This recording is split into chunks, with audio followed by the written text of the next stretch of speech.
somebody didn't have the whole rent money, you know, and so they were like $20 short. And they just came in with this painting.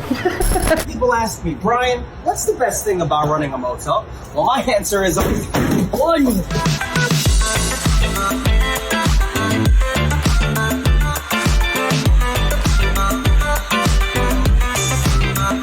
I get criticized for taking in the people other motels don't want because their words, not mine. I'm only encouraging bad behavior, but how else would I learn why addicts carry around Brillo pads? Everyone deserves a place to stay, and if we can help you out in any way, shape, or form, either giving you a night for free or just like a very, very, very generous discount, I'll do it. Nothing too fancy, but cozy, I think.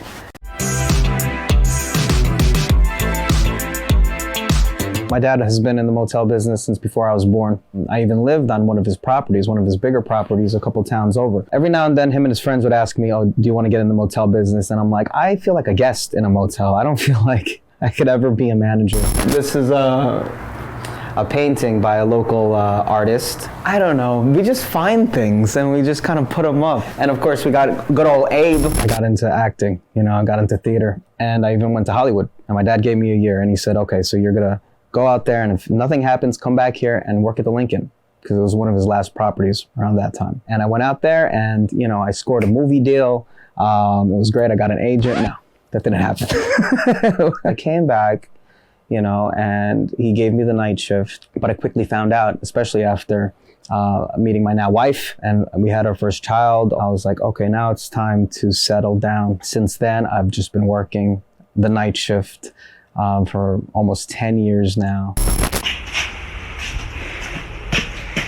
So who else's year hasn't started off that great? And then TikTok came around and I got to tell my story. This story takes place about a year into me working here, and I'm just starting to get desensitized to how frequent people just want to rent a room for about 30 minutes sometimes to just bust a nut and leave.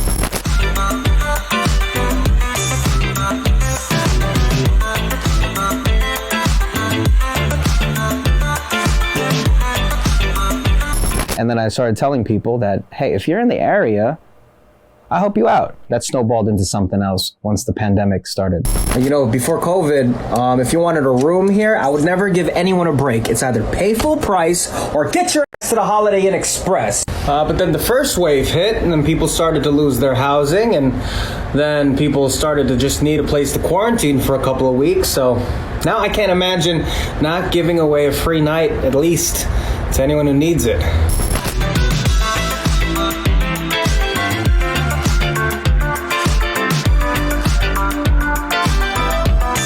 We would just try to get anybody that needed a place to stay because they started getting evicted, started also needing to quarantine and things of that nature. We brought people in. 79 years old and in the worst shape of his life, Max Gutierrez came to us on a Friday. These were quarantine times and a man his age needed to shelter in place.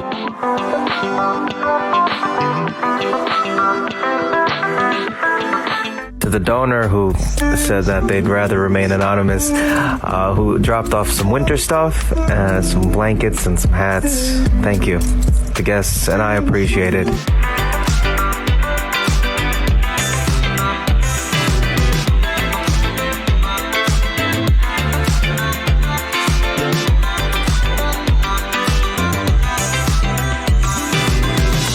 The content I make on TikTok is what I call motel content. Steven, how are those vending machine fruit snacks? It's busting respectfully. All right, Mr. Patel, how about you?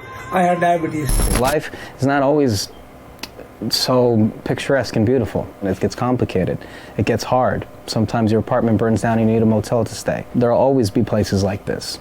I just want to show the world that we still exist.